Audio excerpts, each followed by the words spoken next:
primer contacto se produjo en 1979, cuando viajó a Santiago para cursar sus estudios universitarios. ¿Cómo recuerda esa primera vez y qué razones la llevaron a consumir? Claro, vamos, partimos de la base de que yo fui adicta a la heroína. El mundo del narcotráfico es un mundo que me es bastante ajeno. Puedo hablar de la parte en relación con las drogas del consumo y de la adicción, que bueno, creo que es un tema importantísimo del que hay que hablar, ¿no? Mi primer contacto con las drogas no fue en Santiago. En Santiago yo tuve mi primer contacto con la heroína, pero mi primer contacto con las drogas fue en mi pueblo, fue en mi pueblo, que es un pueblo pequeñito, tenía 8.000, poco más de 8.000 habitantes, y no recuerdo muy bien cuándo fue el primer contacto o el primer conocimiento que yo tuve de las drogas, pero debió ser alrededor de los 12 o 13 años, y sobre todo, y fue fundamentalmente a través de la gente que venía de fuera, tanto de los estudiantes, la gente que se iba a estudiar fuera y venía en la época de vacaciones, como de los hijos de migrantes que venían en verano a pasar por las vacaciones, y entonces venían de distintos lugares de España y del mundo, y traían cosas que para la gente del pueblo no serán desconocidas, cosas en general, desde la forma de vestir hasta la música, y fundamentalmente era hachís,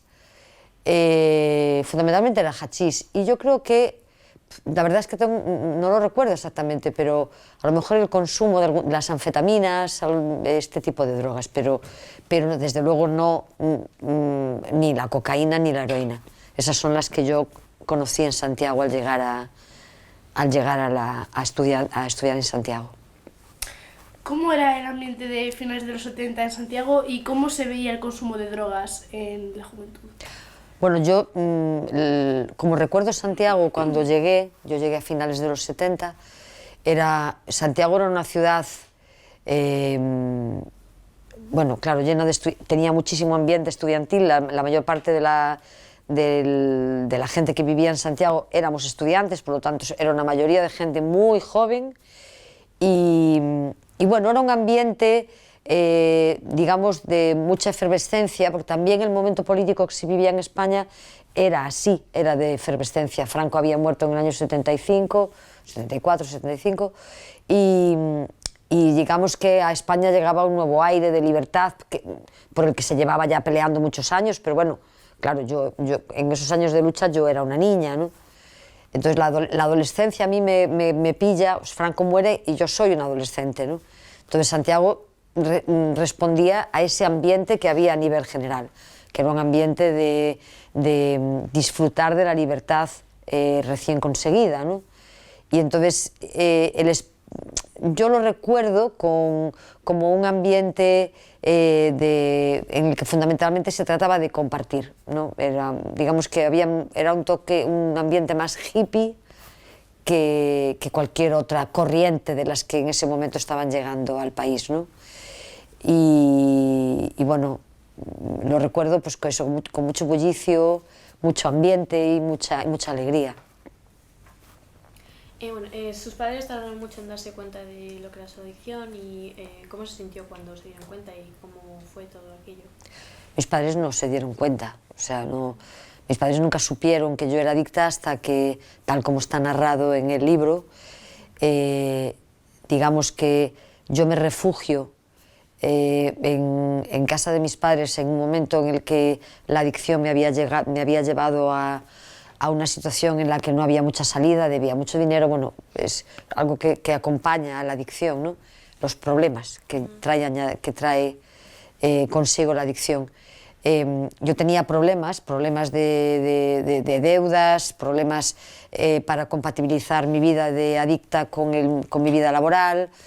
Digamos que estaba con una especie de callejón sin salida, y yo, digamos que escapo de Santiago y me refugio en casa de mis padres. Y mis padres evidentemente algo se debía notar, ¿no? Pero pero mis padres detectan que que hay un problema cuando mi madre, metiendo ropa en la lavadora, encuentra una camiseta mía con las mangas manchadas de sangre, ¿no? Y bueno, su reacción está, creo que narrada con todo detalle en el libro. Yo lo recuerdo muy bien ese momento, ¿no? Ellos lo que hacen es plantarle cara al problema, y entonces, bueno, pues hay una situación que recuerdo muy bien, en la que, bueno, ellos se sientan enfrente de mí y me preguntan clara y directamente qué pasa, ¿no? Y ahí, bueno, pues empieza un proceso que a mí me permitió retomar mi vida. Vamos, digamos que esa reacción suya a mí me permitió recuperar mi vida, sin duda alguna. Pues también siguiendo por lo que usted está diciendo, que este problema de la drogadicción estaba muy mal visto por la sociedad, y cómo se sintió cuando sus padres le apoyaron y toda esa situación. Ese fue un momento en el que yo no tenía mucho... En ese momento yo no me paré mucho a pensar en qué estaba pasando, quiero decir, la situación era tan límite y yo estaba en una situación de deterioro tan grande, no sé cómo explicarlo para que lo entendáis bien, ¿no? O sea, realmente yo estaba en un momento en el que casi estaba deseando que mi vida se acabara, porque mi vida era muy complicada y yo me había metido en una dinámica infernal, porque realmente mi recuerdo de la adicción, siempre lo digo, es el mayor infierno al que yo me he enfrentado nunca, y después me he enfrentado a muchísimas situaciones muy complicadas de debatirme entre la vida y la muerte por temas de salud, quiero decir pero nada fue comparable a los años de adicción, ¿no? Y en aquel momento yo lo que hice creo que fue más instintivo que reflexivo, ¿no? Y yo identifiqué que ahí me estaban dando un salvavidas, me estaban tirando un salvavidas, y yo lo que hice fue agarrarme a él. Hubo unos meses que recuerdo bien, unos meses no, unas semanas, quizá un mes y medio, hasta que nos trasladamos al centro de rehabilitación, que recuerdo que fueron semanas muy complicadas, porque en casa de mis padres había mucha tensión, había mucho dolor, y estaban mis padres, estaban mis hermanos. Yo me sentía aliviada porque estaba compartiendo el problema y alguien se estaba haciendo cargo de la solución. Por lo tanto, yo creo que era la única que sentía cierto alivio en el entorno familiar, pero en casa, para mis hermanos era una situación muy compleja, para mis padres era una situación tremenda, porque hay que tener en cuenta que nuestros padres, o sea, mis padres, los padres de esa generación, eran gente que había crecido durante el franquismo, para quienes el tema de las drogas era algo de las películas, de los americanos, era algo como de otro planeta. Vamos, de repente que tu hija sea heroinómana es una cosa, no sé cómo decirte, como de otra galaxia, ¿no? Creo que cuando nosotros nos marchamos fue un alivio para todos. Las drogas estaban mal vistas. A ver, la incursión de las drogas en la sociedad española fue muy rápida, fue como una especie de inundación, ¿no? de tsunami, ¿no?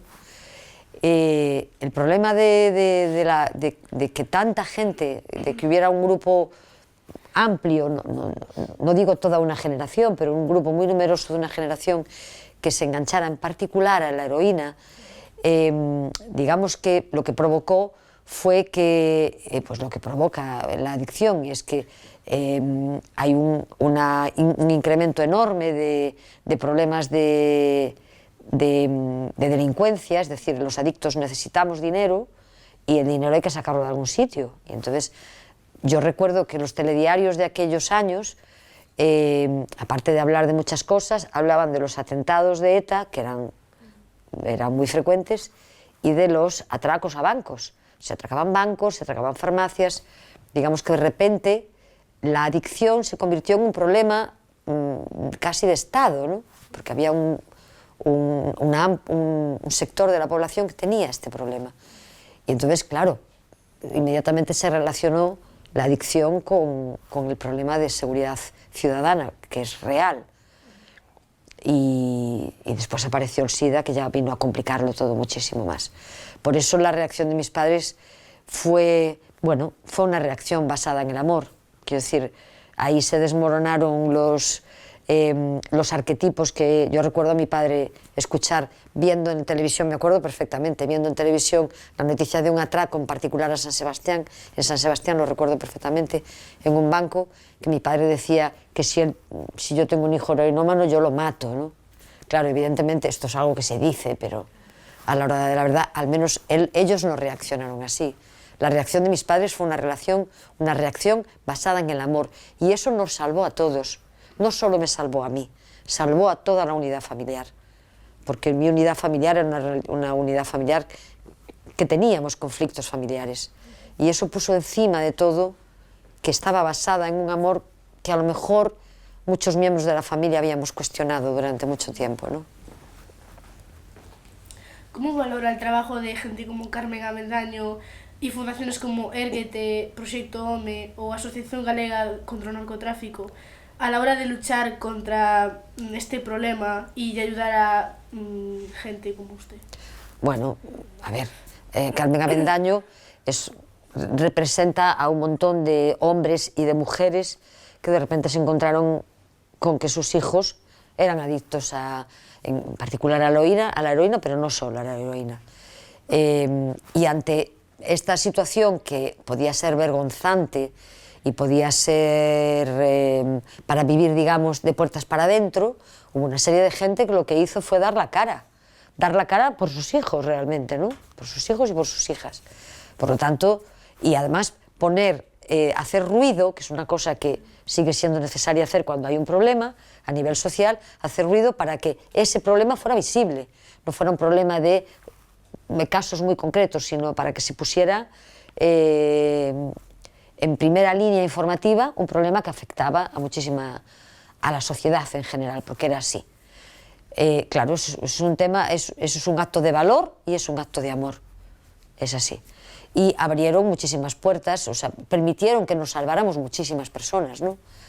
Hubo gente para la que esto llegó tarde, y después también digo, hubo mucha gente que dejó las drogas de manera espontánea. Quiero decir, las drogas se pueden dejar, hay que tener valor, hay que tenerlo claro, hay que tener voluntad.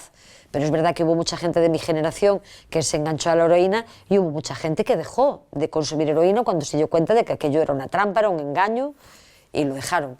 Luego después aparecieron luego apareció el VIH y el SIDA, que es lo que hizo que muchísimas personas de aquella generación murieran y por lo tanto no tuvieran ni la posibilidad de la reparación ni la posibilidad de la recuperación del tiempo perdido. Pero el trabajo de estas asociaciones es fundamental para entender cómo el problema dejó de ser un problema de primera envergadura, y para que el tema del narcotráfico se abordara como se abordó en el futuro. Antes de entrar en el centro de rehabilitación, ¿había intentado dejar las drogas durante algún periodo? ¿Cómo recuerda sus intentos?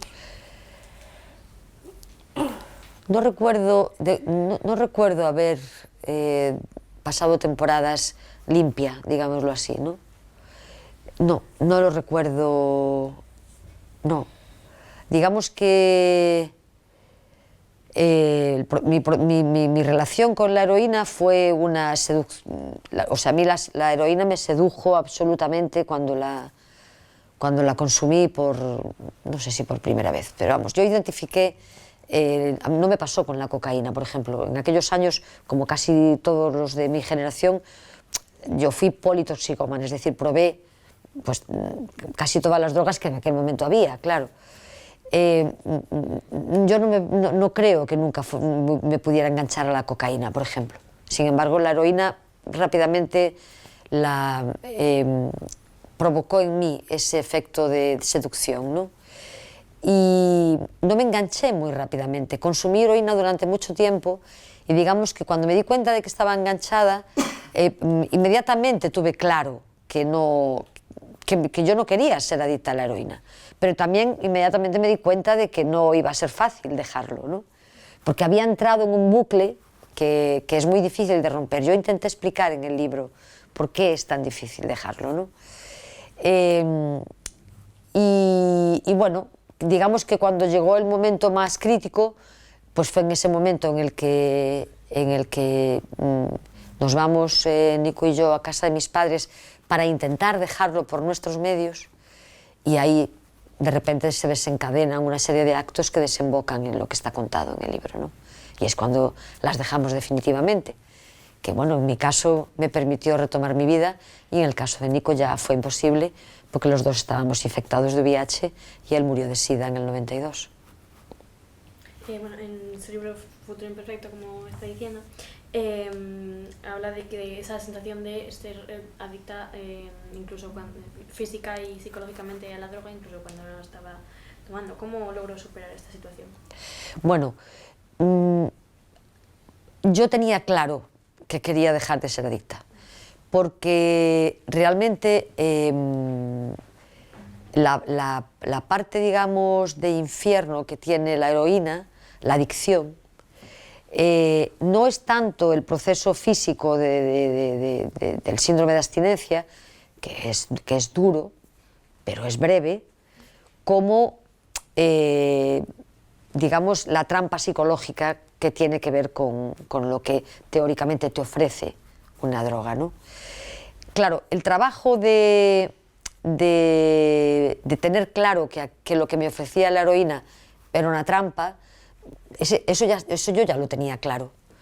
Creo que estuvo bien el estar lejos de mi entorno cotidiano, porque en mi entorno cotidiano romper la dinámica de ir a consumir, ir a trabajar, mantener, digamos, las distintas caras que yo cada día tenía que mantener en mi vida cotidiana, posiblemente me lo hicieran más complicado, ¿no?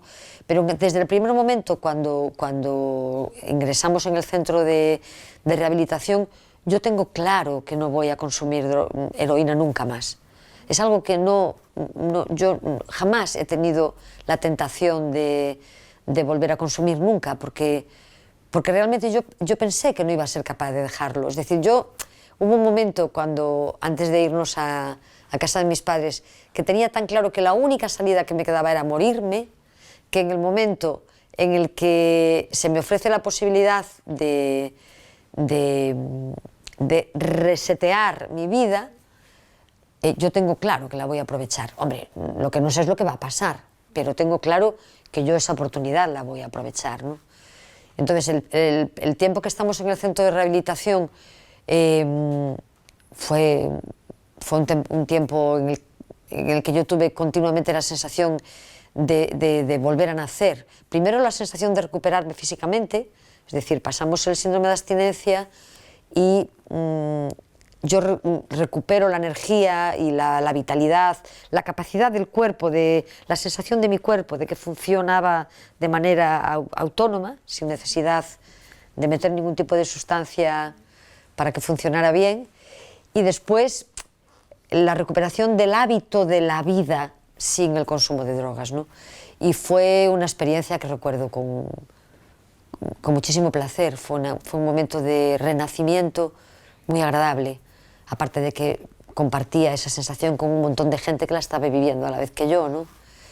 Y fue una experiencia que la recuerdo con mucho cariño, fue un momento fantástico de mi vida, ¿no? Porque además también recuperé la autoestima. Bueno, fue un proceso psicológico que creo que me permitió después enfrentar un montón de cosas que me pasaron muy complicadas, ¿no? Y entonces no recuerdo el proceso de dejar las drogas ese proceso de dejar las drogas como algo complicado. Recuerdo mucho más complicado vivir siendo adicta en los últimos tiempos de mi adicción. Eso sí lo recuerdo con espanto, lo recuerdo con espanto. Y bueno, el libro lo escribió principalmente para su hija, pero después decidió publicarlo. ¿Y cuáles fueron las razones para...? Sí, bueno, yo jamás hubiera escrito Futuro Imperfecto para que fuera publicado. Primero, ni me lo planteé porque yo no formo parte del mundo de la cultura, digámoslo así. No sabría ni por dónde empezar para que se publicara algo que yo hubiera escrito, ¿no? yo decido, yo creo que es importante que yo sea capaz de transmitirle nuestra historia a nuestra hija en un momento que también está narrado en el libro, que es el momento en el que Nico y yo nos sentamos a hacer testamento. Cuando Nico y yo nos sentamos a hacer testamento, tenemos que imaginar, bueno, tenemos, lo digo en plural, nunca hablé con él de este tema.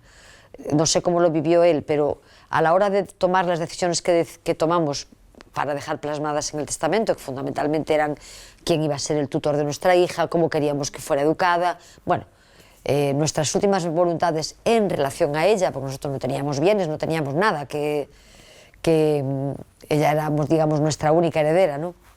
Pero además no teníamos nada que dejarle, ¿no? Yo tuve que imaginar la vida de nuestra hija sin nosotros.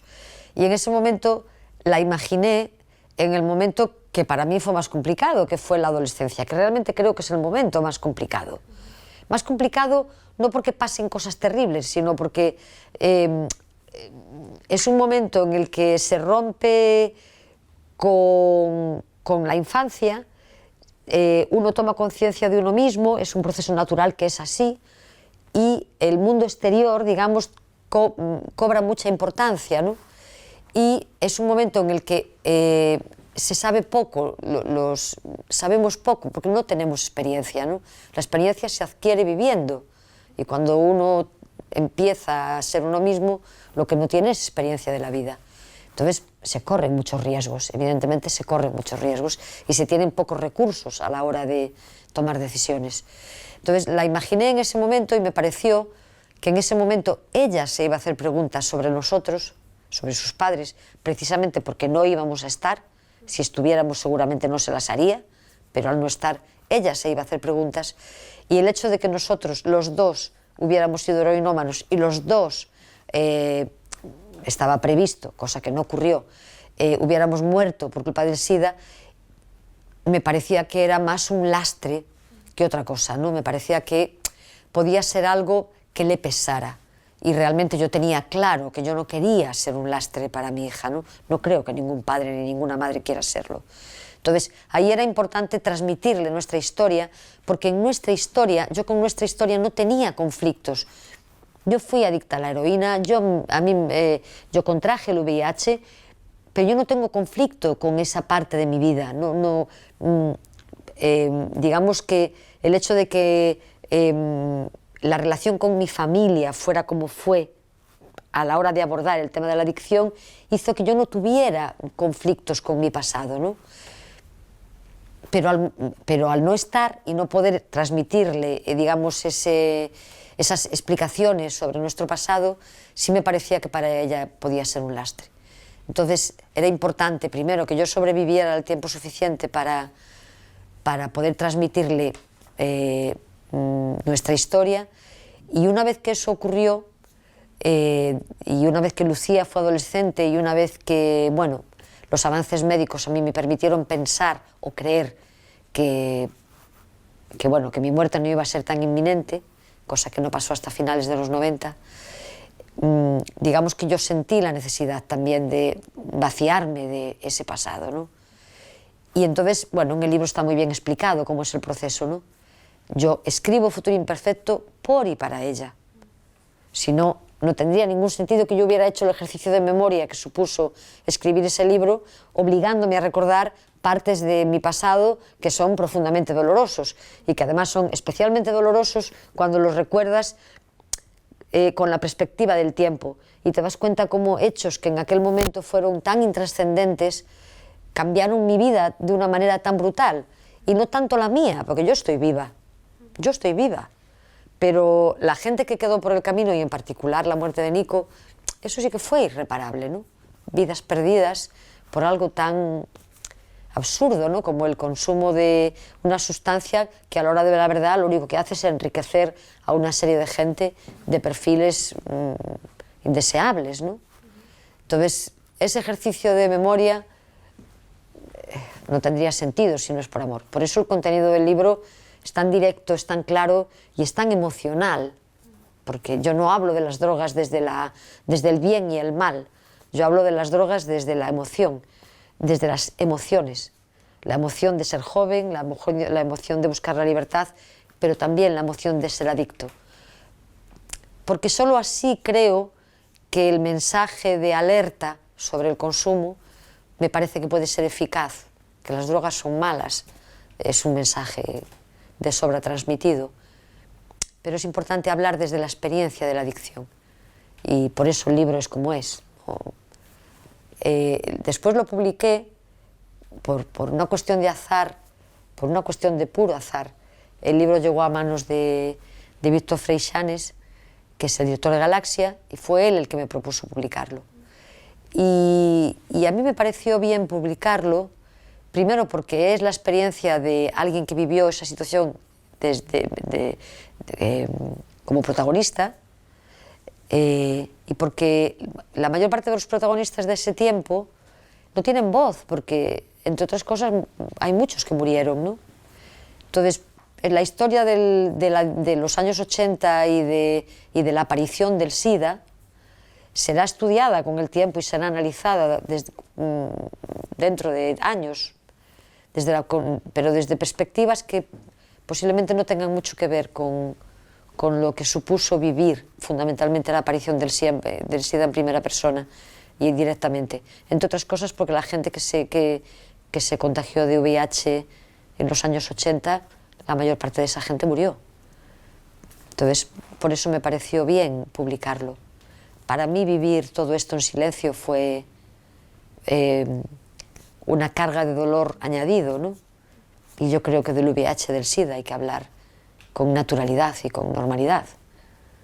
No tendría por qué ser fue una putada tener que vivir todo aquello desde el silencio desde aquel silencio brutal, ¿no? Entonces, hay que hablar con naturalidad de este tema ya de una vez y para siempre. De momento solo he escrito una obra. ¿Cómo fue este proceso y qué fue lo más difícil qué fue lo que más le costó escribir? Bueno, el proceso de escritura fue fascinante. Es una de las experiencias más estimulantes y más fascinantes que he vivido, ¿no?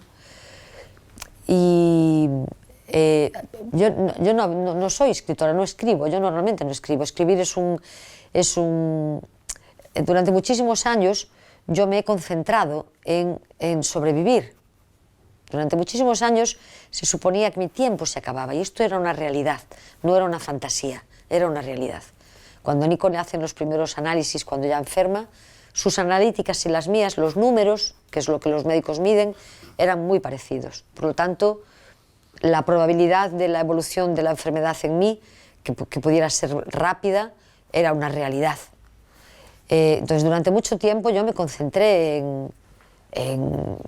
en sobrevivir cada día. Leía, pero no escribía. Yo no tengo el hábito de escribir, tengo el hábito de leer, pero no de escribir, ¿no? Cuando empecé a escribir, es verdad que yo tenía una historia que contar. Tenía una historia que tenía muy claro que tenía que contar. Y esa historia llevaba muchos años trabajándola en mi cabeza. No tanto para escribirla, pero sí para no olvidarla. Entonces, digamos que el ejercicio de recordar sí es un ejercicio que yo hacía, porque yo me había propuesto no olvidar. Y olvidar las partes más dolorosas de la vida es un proceso natural, que se hace de una manera natural. La cabeza borra los recuerdos dolorosos, el cerebro los borra por una cuestión de protección, ¿no? Y ese proceso es el que yo impedí, porque yo recordaba cuando estaba sola, cuando iba en coche, me esforzaba por no olvidar. Entonces, cuando yo me pongo a escribir, creo que había una parte de mi cerebro que estaba deseando liberarse de esa obligación. Entonces, el proceso de escritura, escribir me resultaba demasiado lento. Piensas mucho más rápido que escribes, ¿no? Y entonces escribir, a veces decía, Dios, se me va a olvidar esta frase, porque la cabeza me iba mucho más rápido que las manos a la hora de escribir. Fue fascinante. Y me ayudó muchísimo la música, porque para el ejercicio de recordar, o sea, yo escribí Futuro Imperfecto escuchando música siempre. Prácticamente cada capítulo tiene una canción incorporada, ¿no? Que era la que yo escuchaba una y otra vez mientras escribía esa parte de la historia, ¿no? fue un proceso fascinante. No sé si volveré a vivirlo, no lo sé, porque escribiré si se me ocurre otra historia que tenga claro que quiero contar, si no, no lo haré. La parte que resultó más difícil de escribir, sin la menor duda, fueron los años de Santiago. Primero porque no recordaba, o sea, la enfermedad de Nico la tenía muy fresca en la memoria, muy fresca, cronológicamente, y además había guardado documentos, con lo cual, si me fallaban las fechas, si no tenía muy claro qué había sido antes y qué había sido después, tenía documentos que me ayudaban a recordar, pero de la época de Santiago no me acordaba. No recordaba, yo la época de Santiago la viví con la espontaneidad con la que vivís vosotras vuestra vida. No estáis registrando lo que os ocurre, porque no es necesario registrarlo, ¿no? Pero los años de Santiago eran claves para esta historia, ¿no? Porque son los años de la adicción. ¿Por qué llegas a Santiago? ¿Por qué alguien se hace adicto a la heroína? ¿Por qué? Claro, esa pregunta no tiene respuesta. Yo me di cuenta, escribiendo Futuro Imperfecto, que no iba a ser capaz de explicar por qué. Podía explicar cómo, pero no por qué, no hay un porqué. Cada persona tiene un porqué y es un trabajo, bueno, ese es otro trabajo, ¿no? Los años la época de Santiago fue la más complicada de escribir. Hay un momento de Futuro Imperfecto en el que yo narro, son unas líneas nada más, pero yo recuerdo muy bien cuando escribí esas líneas, en las que yo hablo de mí sentada en la Quintana, y hablo de mí, y hablo de mi melena, y hablo de que estoy sentada en la Quintana y de cómo la gente va entrando. La Quintana era como un salón de estar comunitario. Santiago es muy pequeño, vosotros lo sabéis, ¿no? Cada uno vivíamos en nuestro piso particular, pero la Quintana era nuestro salón de estar comunitario, ¿no? Que no éramos todos amigos, ni hablábamos todos con todos, pero era un espacio comunitario, era así, ¿no? Y cuando escribí esas frases del libro, tuve que parar, tuve que dejar de escribir, porque de repente me pasó esto que os contaba antes. Yo escribía esas frases teniendo 40 y pico años, me sentía como aquella niña, aquella jovencita de 17 o de 18, que tenía toda la vida por delante, pero yo a los 45 años sabía todo lo que había quedado atrás. Y me produjo muchísimo dolor, porque yo perdí muchos amigos, hay mucha gente que murió, de la que compartió aquellos años conmigo. Entonces, en aquel momento tomé conciencia de que iba a ser muy complicado de recordar, pero que tenía que recordar. Y ahí me ayudó la música. Y ahí comprobé que la memoria es como los músculos. Se puede ejercitar, o sea, hay que trabajarla. Los recuerdos están ahí, están guardados, pero se pueden rescatar. Y bueno, esa parte del libro yo la recompuse como pude, ¿no? Y en el libro dejo claro que es posible que mi memoria en esos años me traicione, pero intenté ser lo más honesta posible con los recuerdos que tienen que ver con el consumo de heroína y con ese proceso, ¿no? de seducción, ese proceso de seducción entre la heroína y yo, ¿no?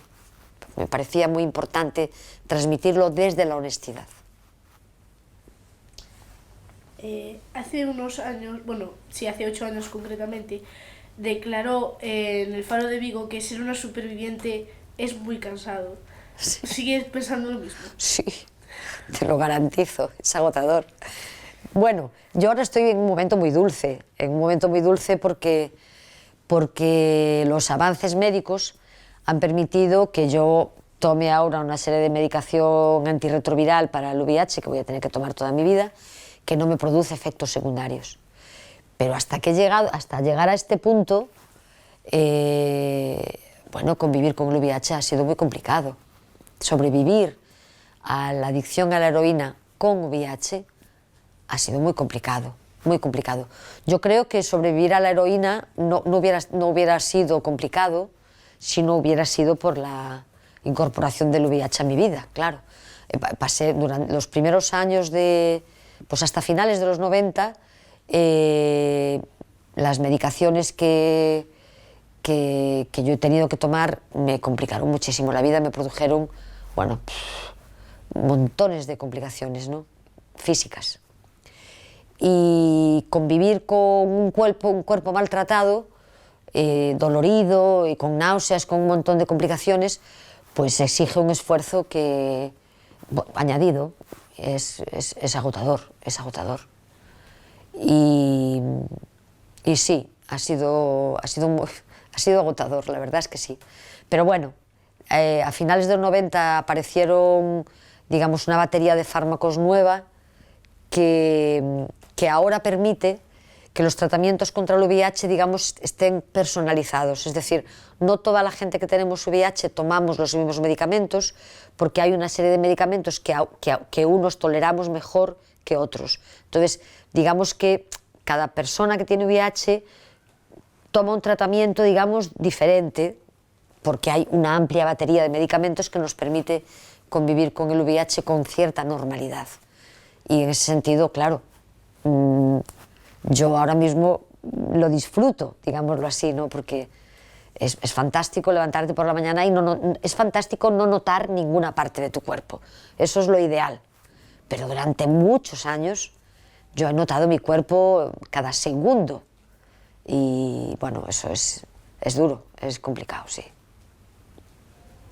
Bueno, últimamente están saliendo series como Narcos o Fariña, que visibilizan lo que es el narcotráfico y todo este mundo de las drogas hacia un público. ¿Qué opinas sobre esto? Bueno, eso es un debate, sobre eso hay mucho que hablar, claro. El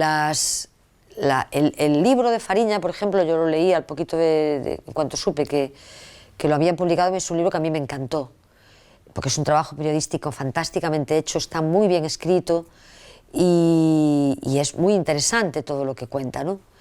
El fenómeno de las series de televisión y de las películas, claro, me produce sensaciones contrapuestas, ¿no? Por un lado, entiendo que es una historia que está bien contar, por otro lado, hay una parte de épica en los protagonistas, ¿no? Que presentan aspectos de ellos positivos, ¿no? Como que sean inteligentes, que sean intrépidos, que, bueno, hay partes que sean capaces de amar a su familia, que sean leales a algunos miembros de sus organizaciones. Bueno, la lealtad, el valor, el amor. Claro, muestra un aspecto de ellos que seguramente es real, pero que puede, digamos, que banalizar o contraponer lo negativo que tiene lo que es el mundo del narcotráfico, ¿no? El mundo del narcotráfico es un negocio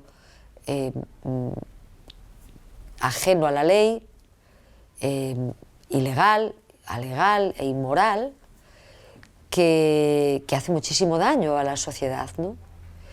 Y en ese sentido no soy capaz de disfrutar de esas series de televisión, no soy capaz, porque no puedo evitar echar de menos que se hable de la otra parte de la historia que está ocurriendo a la vez que esa gente pues hace grandes negocios y son capaces de hacer cosas, pues de levantar imperios inmensos económicos, ¿no? Echo de menos que en esas series se enseñe lo que ocurre con la gente que consume la mercancía que ellos venden, ¿no? Claro, esa parte quizás sea menos comercial y entonces no aparece en las series de televisión. Entonces, bueno, yo vi la serie Fariña y está claro que es una serie que está fantásticamente hecha, fantásticamente interpretada y que muestra muy bien esa parte de la historia. Yo esa historia no la conozco, porque yo en esos años era adicta a la heroína, no era narcotraficante. Mi historia no está contada en esa serie, pero yo sé qué pasó con los que fuimos adictos a la heroína, ¿no? Esa es una historia que está por contar todavía. No sé si algún día se contará, pero claro, entiendo que a lo mejor es difícil vender una serie en la que se muestre el lado más siniestro, ¿no?, de las drogas y del mercado de las drogas, ¿no? No lo sé, no sé si eso se hará alguna vez. ¿Y cree que se animaría usted a contarla, esa historia? Mi historia está contada. Quiero decir, Futuro Imperfecto es mi historia. No, pero a contarla como guionista. Bueno, yo no sé si yo sería capaz de hacer un guión. El cine es un lenguaje que yo no sé. Si colaborar, participar en un proyecto de ese tipo, por supuesto, en cualquier proyecto, pero desde luego hay películas que hablan hay muchas películas sobre el consumo de drogas, sobre la adicción, hay un montón de películas hechas, desde Transporting a, bueno, ahora mismo podríamos decir un montón de ellas, hay montones de películas y hay muchísima literatura fantástica sobre la adicción, ¿no? Desde William Burroughs al propio libro de Transporting, son libros que yo he leído. Claro, el mundo de la adicción desde el punto de vista del adicto es un mundo muy siniestro, es un mundo sórdido, la adicción a la heroína, yo lo explico en Futuro Imperfecto, es nada más ajeno al glamour y nada más ajeno a la épica. Un adicto es alguien que huele mal, que vive en medio de la suciedad, que es capaz de hacer lo peor, o sea, que miente, que engaña. O sea, lo mejor que te puede pasar con un adicto es tenerlo lo más lejos posible. ¿Cómo se puede hacer una obra de consumo de masas hablando de este tema? Pues no lo sé. Yo escribí Futuro Imperfecto, es lo que puedo hacer. No puedo hacer otra cosa, colaborar, por supuesto. Yo estoy dispuesta a colaborar en cualquier empresa de este tipo, por supuesto que sí. Es probable que entrevistemos a los productores, porque también vamos a hablar con los actores, guionistas, de Fariña, y con Nacho Carretero también. Sí. Entonces, a lo mejor no sería mala idea, ¿no? Hacerle esta pregunta a los... Sí, bueno, de entrada ellos tendrían que leer el libro, claro. Claro, estaría bien, pues eso, tener la oportunidad, ¿no? Luego, pues, es una idea, ¿no? Sí. Llevarle el libro, mirad, aquí tenéis una buena serie. Sí. Tan bueno, buena y tan complementaria. Claro. Quizá Futuro Imperfecto sea leíble o sea digerible, porque el eje central de Futuro Imperfecto es el amor. Si tú solamente hablas de muerte y de inmundicia y de miseria, pues llega un momento en el que es insoportable, ¿no? Pero el eje central de Futuro Imperfecto es el amor en sus distintas manifestaciones, el amor de la familia, el amor entre Nico y yo, el amor hacia nuestra hija, la lealtad de los amigos, pero es que eso es lo que le da sentido a la vida. Eso es lo que le da sentido a la vida, generación tras generación. Eso es común, eso es un hilo conductor común a cualquier generación, ¿no? Pero es que la historia fue así. Fue así. Bueno, y echando la vista atrás, ¿cómo cree que ha evolucionado el conocimiento sobre lo que son las drogas, etcétera? Y ¿cuáles son los retos que quedan por superar aún?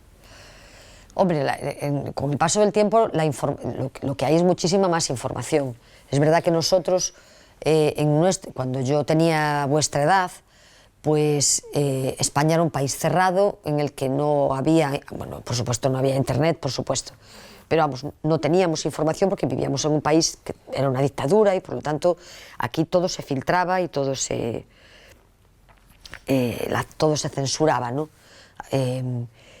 Nos faltaba información. Pero yo siempre digo, ¿no?, que para alguien los seres humanos, cuando nacemos, somos libros en blanco. La información no se transmite por vía placentaria. Durante el embarazo nosotros no transmitimos a nuestros hijos el conocimiento.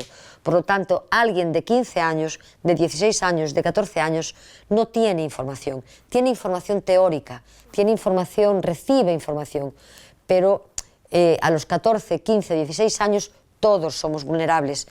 Entonces, en ese sentido creo que lo que hay que hacer es hablar de este tipo de cosas, hablar de las drogas, de todo lo que es susceptible de una adicción, que ahora no solo son las drogas, hay muchísimas más cosas que provocan adicción, desde la naturalidad, desde la honestidad, desde la experiencia ajena, ¿no? Y sin descargándola quizá del tema moral, ¿no? De lo que está bien y de lo que está mal. Entre otras cosas porque a los 15 años uno lo que quiere es romper precisamente con el estereotipo de bien y mal, ¿no? Entonces, en ese sentido creo que la gente joven de ahora tenéis muchísimo más acceso a la información, pero tenéis un problema común a nosotros cuando éramos jóvenes, y es que sois muy jóvenes, y por lo tanto tenéis dificultades para digerir toda esa información. Y después tenéis un problema añadido, y es que ahora mismo hay muchísimas más drogas en el mercado, muchísimas más. Entonces, fundamentalmente de lo que se trata es de educar en el espíritu crítico, en la capacidad de reflexión, en el amor a la vida y en la valoración de la capacidad de decidir. Yo creo que lo más complicado, la esencia de la libertad está en la capacidad de decidir. Y decidir es algo que tenemos que hacer a lo largo de la vida montones de veces y es complicadísimo, porque cuando hay que tomar una decisión normalmente no tienes claro, muy pocas veces tienes claro qué es lo que quieres. Entonces ahí están las dudas y ahí se generan montones pero en la capacidad de decisión está la sensación de libertad. Esto yo no lo creo, lo afirmo, porque lo he experimentado montones de veces. He tenido que tomar decisiones complicadísimas a lo largo de toda mi vida. Y lo que yo identifico con el infierno es la imposibilidad de decidir, porque era adicta, porque lo fundamental para mí en aquel momento era conseguir la dosis. Una vez que consumes, entras en la dinámica de conseguir la siguiente dosis, no hay nada más, no existe otra realidad. Y para mí eso fue el infierno. La capacidad de decidir es lo que te da la sensación de ser libre, ¿no? Y decidir no es fácil, hay que aprender a hacerlo. Entonces, hay que hablar de este tema desde mucho antes de la adolescencia. Hay que incorporar este tema a la educación, como se enseña a la gente a cruzar los pasos de cebra, a no cruzar cuando el semáforo está en rojo, a evitar ciertas situaciones de peligro. Hay que incorporar el tema de las drogas al discurso cotidiano de la vida, a los peligros cotidianos de la vida. No tanto desde el bien y el mal, porque a los 17 años lo que es el mal atrae mucho, la parte mala atrae mucho.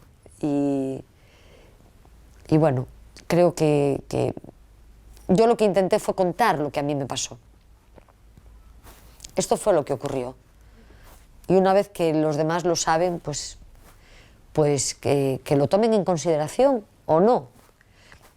Y después, bueno, Futuro Imperfecto tiene otra intención también, y es que es verdad que es difícil no equivocarse en la vida. Es posible que la gente, quiero decir, el mayor error que puedes cometer a lo mejor no es drogarte, hay otra serie de errores que se pueden cometer. Es verdad que en la vida, si tú tienes capacidad de digerir, de decidir, siempre puedes reorientar tu vida. Hay una frase de Machado que yo pongo en el libro que es: hoy es siempre todavía. Y esa es la realidad. El tiempo es oportunidad. Y eso es una verdad inmensa. Lo que pasa es que el tiempo hay que cuidarlo y la vida hay que cuidarla. Con relación al tema del que estamos hablando ahora, ¿qué opina de las medidas que se han tomado y en qué cree que se puede mejorar? ¿Las medidas en qué sentido? Es decir, ¿qué opina de las medidas tomadas por las administraciones? En relación con las drogas, Exacto. ¿Quieres decir? Con relación a las drogas en nuestra generación. Bueno, yo creo, por ejemplo, que, mira, en relación a las drogas realmente no hay grandes medidas, no se han tomado grandes medidas. Las drogas son ilegales y no se pueden consumir, pero están aquí y están por todos lados. Vosotros lo sabéis tan bien como yo. Seguramente lo sabéis mejor que yo incluso, ¿no? Hay algo que se hizo en los años 90, que yo creo que estuvo bien hecho, además, porque normalmente siempre se habla de lo que se hace mal, y yo creo que aquello estuvo bien hecho, y que se ha dejado de hacer, y son las campañas de información, en los medios de comunicación me refiero, ¿no? La aparición del SIDA en los años 90 fue algo brutal, ¿no? En el año 85, que es cuando Rod Hudson hace público que tiene VIH, el VIH era un desconocido, o sea, el VIH no existía. De repente, una persona como Rod Hudson, que es el equivalente a alguien como George Clooney hoy, dice que tiene SIDA y que se muere de SIDA, y eso provoca un impacto a nivel informativo, a nivel mundial, brutal, que en aquel momento provocó una paranoia absoluta, porque como no se sabía cómo se transmitía la enfermedad, lo que ocurrió es que hubo una especie de oleada de miedo pavoroso a nivel planetario, porque esto no ocurrió en un país. Inmediatamente se supo que el VIH estaba implantado en todo el mundo, ¿no? El hecho de que alguien como Rod Hudson, que no era alguien marginal, que era alguien de la Beautiful People, que era alguien, digamos, con una buena consideración a nivel social, padeciera esa enfermedad, provocó que el VIH, que el SIDA se abordara no desde algo que afectaba a las partes más marginales de la sociedad. Y eso nos salvó la vida a muchos, porque si hubiera sido un problema marginal no se hubiera abordado como se abordó, ¿no? Eso provocó una gran movilización. Por un lado hubo mucho miedo y un rechazo social brutal hacia los afectados de VIH por el miedo a la transmisión del virus, al contagio, que no era tal, porque el VIH no se contagia, se transmite. Pero por otro lado hubo una movilización impresionante de una gran parte de la sociedad más expuesta a los medios de comunicación, actores, artistas, gente que tenía mucha presencia en los medios de comunicación. Y eso hizo que hubiera grandes campañas de información para desestigmatizar el SIDA y el VIH. Y entonces se habló de VIH, se habló de drogas, se habló de preservativos, del uso del preservativo, y se habló de SIDA durante mucho tiempo. Esto dejó de hacerse en el momento, eso provocó muchísima controversia, ese sería un tema del que se podría hablar largo y tendido, ¿no? Pero hubo ciertas campañas que estuvieron muy bien diseñadas, como la campaña de SIDA no da, que era una campaña con unos dibujos animados, que era muy poco agresiva, pero transmitía una información muy clara y muy concreta sobre las vías de transmisión, y la campaña del Póntelo, Pónselo, que creo que marcó a una generación entera sobre la necesidad de usar preservativo, de protegerse en las relaciones sexuales, ¿no? Una vez que el SIDA dejó de ser mortal y pasó, y el número de muertes descendió, una vez que dejó de ser, digamos, de tener ese gancho para los medios de comunicación, poco a poco se dejó de hablar de este tema. Hasta ahora, que prácticamente no se habla, cuando el VIH sigue estando ahí y se sigue transmitiendo, ¿no? Pero a la vez se dejó de hablar de las drogas cuando las drogas siguen estando ahí. También es verdad que ahora no están en la calle como estaban en aquel momento, que estaban, digamos, eran visibles. Ahora los consumidores de heroína están en la Cañada Real, están en guetos, están en la Cañada Real, están en zonas muy concretas, no se ven, aunque los hay, no se ven, ¿no? Y entonces no se habla del tema. Esto lo que provoca es que corramos el riesgo de volver a repetir la historia, porque las historias se repiten, la historia estamos condenados a repetirla, ¿no? Entonces lo que creo es que hay que hablar de estos temas, desde luego en los centros de educación, en los colegios, pero también en los medios de comunicación. Y en ese sentido yo echo de menos que se hable con más frecuencia de estos problemas que siguen formando parte de los problemas de la sociedad.